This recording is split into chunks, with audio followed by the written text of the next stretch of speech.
Pezzettino by Leo Lione.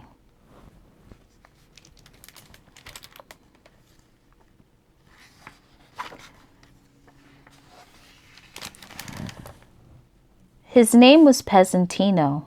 All the others were big and did daring and wonderful things.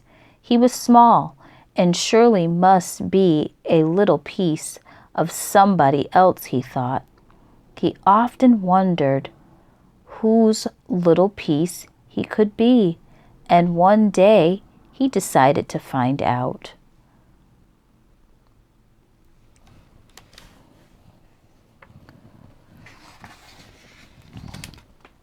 "Excuse me," he asked the one who runs, "am I perhaps your little piece? How could I possibly run if I had a missing piece?" said the one who runs, somewhat surprised.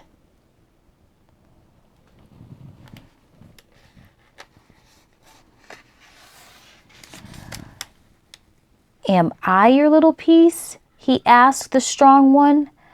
"How could I be strong if I had a missing piece?" was the answer.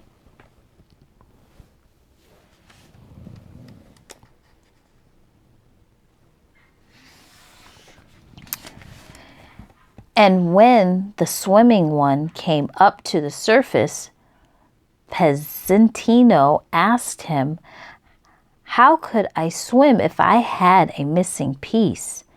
answered the swimming one, and he dove back into the deep water.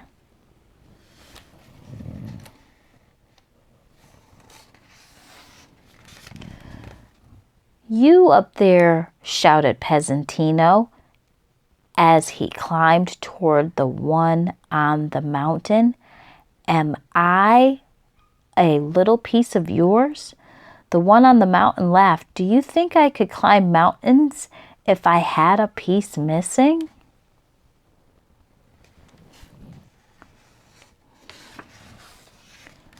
Pezzettino asked the flying one too, but the answer was always the same.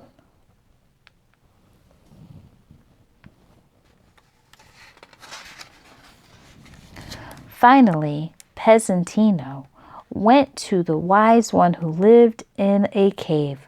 "Wise one," he said, "am I a little piece of yours? Do you think I could be wise if I had a little piece missing?" answered the wise one.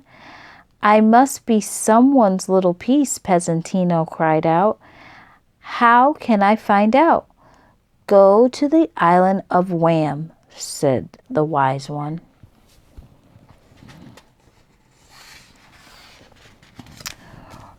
Early the next morning, Pezzettino took off in his little boat.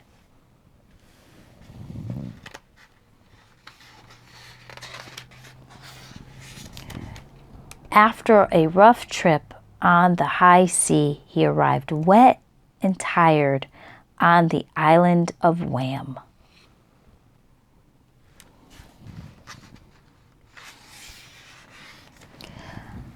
How strange! The island was nothing but heaps of pebbles, not a tree, not a blade of grass, and above all, not a single living creature.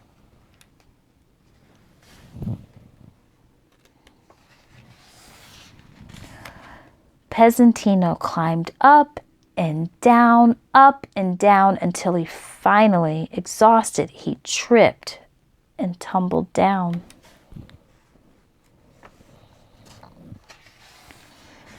And broke into lots of little pieces. The wise one had been right. Pezzettino now knew that he, too, like all the others, was made of little pieces.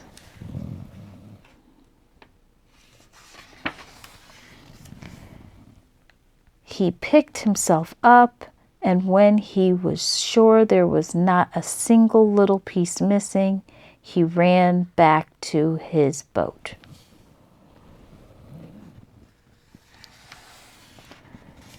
He rode all night to get home as fast as he could.